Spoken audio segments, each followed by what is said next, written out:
अस्सलाम वालेकुम dear student, आज यहाँ पे मैं C++ की एक और इंतहाई अहम टॉपिक के साथ आप लोगों की खिदमत में हाजिर हूँ। टॉपिक हमारे पास है फंक्शन ओवरलोडिंग। यानी C++ में हमारे पास फंक्शन ओवरलोडिंग बेसिकली है क्या, हम इसको किस तरह अचीव करते हैं और इसके कौन कौन से एडवांटेजेस है। तो आज यहाँ पे मैं एग्जाम्पल की मदद से एक्सप्लेन करने की कोशिश करूँगा फंक्शन ओवरलोडिंग को। तो डियर स्टूडेंट, पॉइंट नोट कर ले कि जब हमारे पास C++ प्रोग्राम में एक से ज़्यादा फंक्शन डिफाइन हो with same name but different arguments, तो इसी कंसेप्ट को हम कहते हैं फंक्शन ओवरलोडिंग। यहाँ पे मैं एक एग्जांपल के ज़रिए एक्सप्लेन करने की कोशिश करता हूँ, तो आप लोग देखते जाएं। तो डियर स्टूडेंट, यहाँ पे मैंने एक प्रोग्राम लिखा है जिसमें मैंने दो फंक्शन डिफाइन किए हैं। यहाँ पे मैंने लिखा है #include iostream.h, या अगर आपके पास डेव वगैरह हो तो वहाँ पे आप लिखते हैं #include iostream वगैरह वगैरह, या आप लोग मेरे ख्याल में ऑलरेडी क्लियर कर चुके होंगे। तो यहाँ पे मैंने यहाँ पे एक फंक्शन डिफाइन किया है सम के नाम से। इसके दो आर्गूमेंट है, आप लोग देख सकते हैं, ये इस फंक्शन की बॉडी है। इसके बाद मैंने एक और फंक्शन डिफाइन किया है सम के नाम से, और यहाँ पे इसके 3 आर्गूमेंट है, आप लोग देख सकते हैं। चूँकि दोनों फंक्शन मैंने मेन से पहले डिफाइन किए हैं, इसलिए इसकी प्रोटोटाइप लिखने की ज़रूरत नहीं होती। अब यहाँ पे आते हैं मेन। चूँकि यहाँ पे हमारे पास स्पेस कम था, इस वजह से इस प्रोग्राम का बाकी हिस्सा मैंने यहाँ पे लिख लिया, और यहाँ पे मैंने मेन से स्टार्ट किया। तो इस लाइन पे फर्स्ट ऑफ ऑल आ जाए, देखें जब इस प्रोग्राम को हम रन करेंगे तो फर्स्ट ऑफ ऑल कंट्रोल हमारे पास जाएगा यहाँ पे, यानी मेन के बॉडी के पास कंट्रोल आता है। अब यहाँ पे ये जो लाइन है इसको हम कहते हैं फंक्शन कॉल। अब ये जो फंक्शन कॉल है ये दो वैल्यूज पास कर रहा है। दो वैल्यूज पास कर रहा है किस फंक्शन को, किस फंक्शन के पास, सम को। मतलब ये सम को दो वैल्यू पास कर रहा है। तो यहाँ पे हमारे पास सम 2 है, मतलब 2 हमारे पास सम के नाम से फंक्शन है। तो ये जो वैल्यूज है ये बेसिकली पास होगी कहाँ पे, यहाँ पे, क्योंकि यहाँ पे हमारे पास जो आर्गुमेंट है ये 2 है और दोनों इंटीजर टाइप है। अब मैं इस फंक्शन को कॉल करना चाहता हूँ तो वो इस तरह होगा सम, और यहाँ पे मैं वैल्यूज असाइन करूँगा 3। मतलब यहाँ पे मैंने 3 वैल्यू लिख ली। तो ये जो कॉल है ये बेसिकली अब जाएगा कहाँ पे, यहाँ पे, क्योंकि यहाँ पे हमारे पास 3 आर्गुमेंट है। तो इसी कंसेप्ट को कि जब हमारे पास एक प्रोग्राम के अंदर सेम नेम के साथ 2 या 2 से ज़्यादा फंक्शन यूज़ हुए हो, लेकिन उनमें आर्गुमेंट का डिफरेंस होना लाजमी है, इसी चीज़ को हम कहते हैं फंक्शन ओवरलोडिंग। अब फंक्शन ओवरलोडिंग के लिए कौन कौन से कंडीशन है जिसकी बेस पे हम फंक्शन ओवरलोडिंग कर सकते हैं। तो फर्स्ट ऑफ ऑल तो यह है कि हमारे पास फंक्शन के जो आर्गुमेंट है इसकी तादाद में डिफरेंस होना चाहिए। देखिए यहाँ पे हमारे पास इसकी तादाद है 2 और यहाँ पे हमारे पास है 3। तो ये पॉसिबल है, मतलब यहाँ पे फंक्शन ओवरलोडिंग पॉसिबल है। अगर हम इस तरह कर ले कि यहाँ पे इसकी डेटा टाइप को चेंज कर ले, ज़रा ये भी देखें। अगर इसी प्रोग्राम के अंदर हम इस फंक्शन में इस तरह चेंजेस कर ले कि यहाँ पे 2 आर्गुमेंट कर ले 3 की बजाय, आप लोग देख सकते हैं। लेकिन इसके जो डेटा टाइप है यहाँ पे इसको मैं चेंज करता हूँ इस तरह। यहाँ पे मैं इसको लिखता हूँ फ्लोट और यहाँ पे इंट।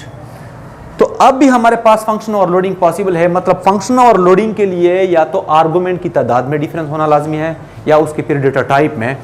तो सेकंड पॉइंट यहाँ पे, अब जब हम इसको कॉल करेंगे यहाँ पे तो कुछ इस तरह कॉल होगा, आप लोग देखते जाए। चूँकि यहाँ पे हमारे पास फर्स्ट वैल्यू है फ्लोट और यहाँ पे हमारे पास है दूसरी इंटीजर, तो इसको हम यहाँ से कॉल करेंगे इस तरह 5.3। मतलब आप अपनी मर्जी के मुताबिक कोई भी वैल्यू दे सकते हैं, लेकिन यहाँ पे वैल्यू क्या होना चाहिए, फ्लोट। और यहाँ पे मैंने लिख लिया 5 जो कि इंटीजर है।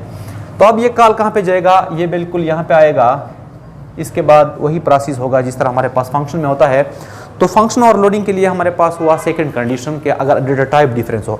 अच्छा, अगर हम इस तरह कर ले कि यहाँ पे भी ये जो आर्गुमेंट है इसका डेटा टाइप चेंज कर ले इस तरह फ्लोट भी, तो क्या इस तरह भी फंक्शन ओवरलोडिंग पॉसिबल है?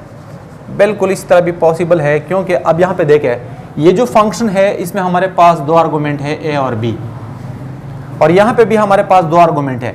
इन 2 में एक इंटीजर है और दूसरा फ्लोट। यहाँ पे भी हमारे पास एक इंटीजर है और दूसरा फ्लोट, लेकिन इसका जो ऑर्डर है वो थोड़ा सा चेंज है। किस तरह, यहाँ पे पहला जो आर्गुमेंट है वो इंटीजर है और यहाँ पे जो पहला आर्गुमेंट है वो हमारे पास है फ्लोट। तो इस तरह भी पॉसिबल है। अब इस फंक्शन को कॉल करने के लिए यहाँ पे हमारे पास जो वैल्यू होगी वो कुछ इस तरह होगी, फर्स्ट वैल्यू इंटीजर और सेकंड जो वैल्यू हमारे पास लाजमी क्या होना चाहिए, फ्लोट। तो ये हमारे पास फंक्शन और लोडिंग है कि अगर हमारे पास आर्गुमेंट की तादाद सेम हो, सेम का मतलब है कि तादाद के लिहाज से, मतलब यहाँ पे भी 2 है और यहाँ पे भी 2 है और इनकी डेटा टाइप भी कुछ इस तरह है कि यहाँ पे एक इंटीजर है और यहाँ पे भी एक इंटीजर है, लेकिन उसका जो ऑर्डर है वो डिफरेंस है। किस तरह, यहाँ पे पहले इंटीजर है, दूसरा हमारे पास फ्लोट है, लेकिन यहाँ पे हमारे पास पहला फ्लोट है और दूसरा इंटीजर है। तो इस तरह भी फंक्शन और लोडिंग पॉसिबल है।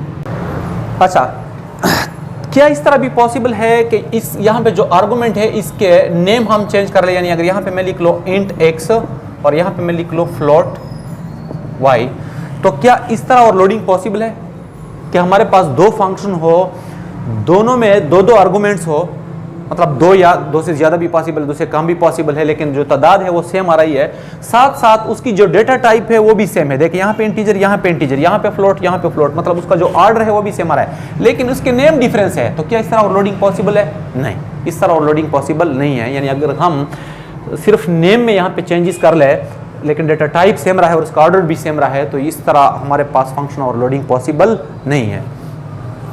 तो ये हमारे पास लाजमी क्या होना चाहिए, इसमें डिफरेंस होना चाहिए। इस तरह भी पॉसिबल है कि इन दोनों को हम इंटीजर कर लें। आप लोग देख सकते हैं यहाँ पे हमारे पास दोनों इंटीजर है और यहाँ पे एक इंटीजर दूसरा फ्लोट, तो भी पॉसिबल है। यहाँ पे फिर कॉल के दौरान हम क्या करेंगे, दोनों इंटीजर वैल्यू ही पास करेंगे। नेक्स्ट पॉइंट, क्या इस तरह भी पॉसिबल है कि अगर हमारे पास फंक्शन हो विथ सेम नेम और सेम नंबर ऑफ आर्गुमेंट और साथ साथ सेम डेटा टाइप, और यहाँ पे इसका जो रिटर्न डेटा टाइप है फंक्शन का वो हम चेंज कर ले, इस तरह इंट या फ्लोट कर ले। यहाँ पे फिर सी आउट की जगह हम लिख ले रिटर्न एस। तो क्या अब फंक्शन ओवरलोडिंग पॉसिबल है? नो, इस तरह हमारे पास फंक्शन ओवरलोडिंग पॉसिबल नहीं होता। यानी अगर हमारे पास 2 या 2 से ज़्यादा फंक्शन किसी प्रोग्राम में हो और उसके नेम भी सेम हो और उसकी जो आर्गुमेंट है उसकी तादाद भी सेम हो और उसकी डेटा टाइप भी सेम हो, लेकिन यहाँ पे जो फंक्शन के रिटर्न वैल्यूज़ है उसमें डिफरेंस हो, तो क्या ओवरलोडिंग पॉसिबल है? नहीं, इस तरह ओवरलोडिंग पॉसिबल नहीं है। ये फिर हमारे पास एरर होगा। तो फंक्शन ओवरलोडिंग के लिए लाजमी क्या होना चाहिए, यहाँ पे जो आर्गुमेंट है फंक्शन के इसमें डिफरेंस होना चाहिए। डिफरेंस हमारे पास तादाद के लिहाज से भी पॉसिबल है, साथ साथ डेटा टाइप के लिहाज से भी पॉसिबल है और साथ साथ ऑर्डर ऑफ डेटा टाइप के लिहाज से भी पॉसिबल है। तो ये तो हमारे पास फंक्शन ओवरलोडिंग। अब नेक्स्ट हमारे पास क्वेश्चन अराइज के फंक्शन ओवरलोडिंग की ज़रूरत क्या है। तो आंसर सिंपल सा है कि अगर हमारे पास किसी प्रोग्राम में बहुत सारे फंक्शन हो, सपोज कर ले यहाँ पे मैंने 100 फंक्शन डिफाइन किए विद डिफरेंट आर्गुमेंट्स। अब जो 100 फंक्शन है इनमें से हर एक को मैं अलग अलग नाम दूंगा, तो इन 100 में से हर एक का नाम याद रखना प्रोग्रामर के लिए फिर क्या हो जाता है, मुश्किल हो जाता है। तो ऐसी सिचुएशन में हम सेम नेम के साथ डिफरेंट आर्गुमेंट वाले फंक्शन डिफाइन करते हैं। फिर यहाँ पे हमारे पास कॉल के दौरान क्या होगी, आसानी होगी। सपोज कर रहे यहाँ पे हमारे पास बहुत सारे फंक्शन है जिसमें से हमारे पास एक फंक्शन ऐसा भी है जिसके 4 आर्गुमेंट्स है और चारों के चारों इंटीजर डेटा टाइप के। अब मैं इसको कॉल करना चाहता हूँ, तो जब मैं इसको कॉल करूँगा तो जिस तरह मैंने जिक्र किया कि यहाँ पे मैंने 100 फंक्शन डिफाइन किया है, तो वो 4 आर्गुमेंट वाला जो फंक्शन होगा उसका नाम क्या होगा। तो जाहिर सी बात है सबके सब नेम जो है हमारे पास सेम है, तो जब इस फंक्शन का नाम सम है तो बाकी का नाम भी हमारे पास सम होगा। तो 4 आर्गुमेंट वाला फंक्शन में कुछ इस तरह कॉल करूँगा, सम 2, यहाँ पे मैं लिखता हूँ 4 और यहाँ पे 1 और यहाँ पे 3, मतलब कोई भी आप 4 वैल्यूज इसके पास कर सकते हैं। तो फंक्शन ओवरलोडिंग का हमारे पास एडवांटेज यही है कि जब आपको ज़रूरत पड़ती है बहुत ज़्यादा फंक्शन यूज़ करने की विद डिफरेंट आर्गुमेंट्स, तो डिफरेंट नेम की बजाय अगर फंक्शन को आप सेम नाम दें तो फिर इसके यूज़र के लिए या प्रोग्रामर के लिए ये पॉइंट ईजी रहेगा कि वो ईजिली इसको कॉल कर सकता है। तो ये था हमारे पास आज का टॉपिक कि फंक्शन ओवरलोडिंग बेसिकली है क्या, किस तरह ये काम करता है और इसके एडवांटेजेस क्या है। तो उम्मीद है आप लोगों को क्लियर हुआ होगा। तो आज के लिए बस इतना ही। अल्लाह हाफ़िज़।